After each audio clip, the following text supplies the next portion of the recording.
Let's check in with Patrick in the Storm Tracker Center, looking ahead at how fast temperatures are going to be climbing today. Patrick?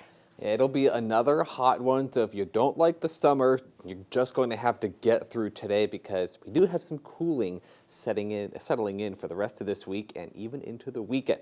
Looking outside right now, this is from the Deer Creek Highway camera. We're starting to see some light roll in, but it's not much. This is looking out towards the Chico area, so some of the light's starting to disappear.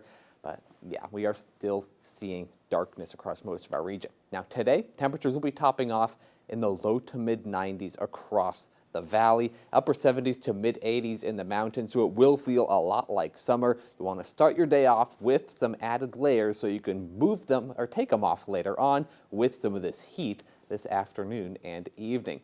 We are seeing some wind gusts, though, across some of our foothill regions. That'll begin to die down as we head throughout the morning. Some gusts, though, coming out of the north up to about 12 to 15 miles per hour in parts of the western side of the valley, but that'll also die down towards the afternoon hours, and it's looking pretty tranquil this evening other than some of the heat to start the early evening hours, but going into tomorrow morning, not too much going on. The Futurecast, here's what we have. The ridge of high pressure that's been giving us this heat today and the last day, yesterday, that will start to break down a little bit, and we'll start to see things cooling off on Thursday and into Friday, but we will start to see things really change heading into this weekend. An area of low pressure digs to the south, and this will bring a chance for some showers, especially to our mountains.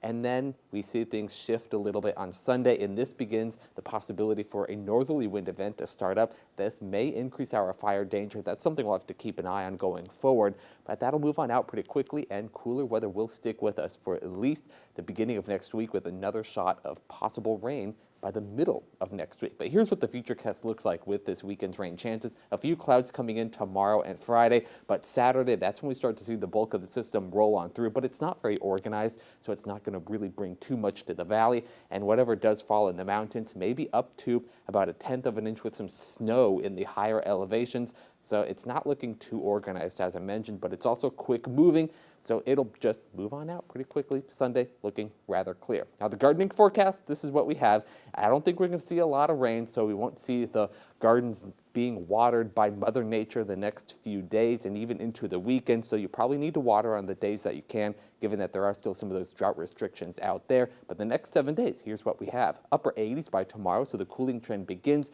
Lower 80s by Friday, and the 70s make a return for a good chunk of our region for several days in a row, so it finally starts to feel like fall as we head into the last couple of weeks of October.